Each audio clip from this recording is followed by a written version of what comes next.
So you get set. In one hand is a dream, and you're right there, little lost, little lost. The way we sort of worked out how we were going to start playing was I got booked to play with Submotion Orchestras, because there was only 2 channels available left on the desk. And Chris we started sending ideas back and forward, and Chris had sent me this idea, and we was like, right, okay, I think we could work out maybe how to play this with just the 2 of us.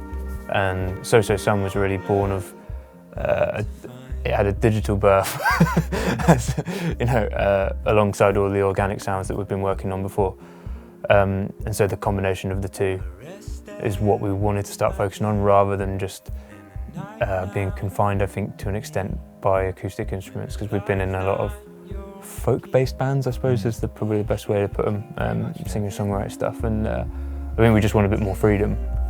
At a godly speed, by the dust that moves, so your mind could sleep. Just leave the house. I think the exciting thing is we're not giving ourselves any limitations is one of the key things, isn't it, really? It's like we're going, right, we're going to write a song like this.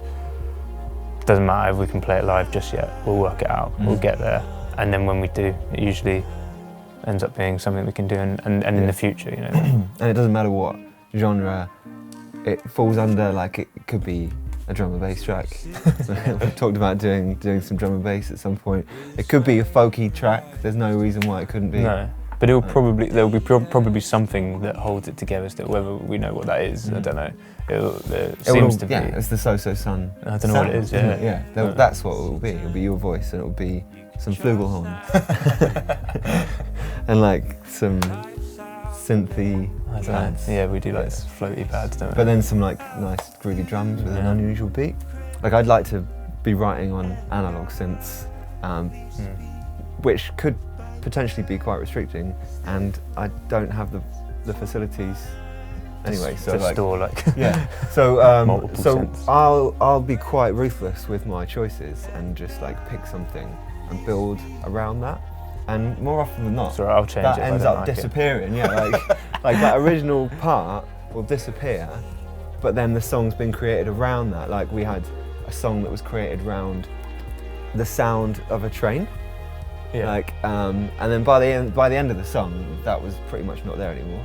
It is weird that you're in the band and your primary instrument is a drum, like this is the drums. Yeah, but drummers always write from a different point of view. I learned this at university through my composition teacher. He was like, drummers always write the most interesting pieces because they're always writing from a rhythmic point of view instead of like a melodic point of view.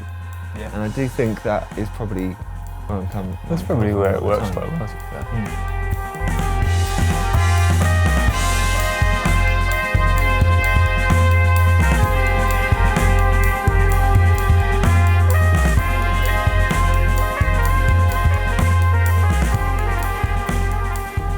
Yeah, we take it pretty seriously. Like lyrics are, especially Freddie. Like I'm a little bit more flippant, and I'll write something and be like, "That's done." But Freddie will like tear it to pieces, and like word for word, everything is meticulously thought out.